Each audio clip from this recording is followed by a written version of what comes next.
दासबोध ग्रंथ जिथे लिहिला गेला आणि समर्थ रामदास स्वामी जिथे अनेक वर्ष राहिले ती जागा म्हणजे शिवतरगड.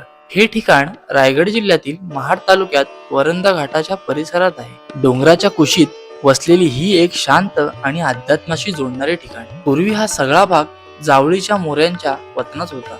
1648 साली छत्रपती शिवाजी महाराजांनी हा प्रदेश स्वराज्यात आणला. त्यानंतर 1649 मध्ये समर्थ रामदास स्वामी इथे आले आणि 10-11 वर्षे ह्या घळीत राहिले. मी स्वतः या ठिकाणी गेलो होतो. घळ पाहिल्यावर आणि तिथे थांबल्यावर इतिहास अगदी जवळून अनुभवता येतो. दासबोधाबद्दल समर्थ सांगतात, श्रुते पुसती कोण ग्रंथ, काय बोलली जी येत, श्रवण केली आणि प्राप्त काय आहे.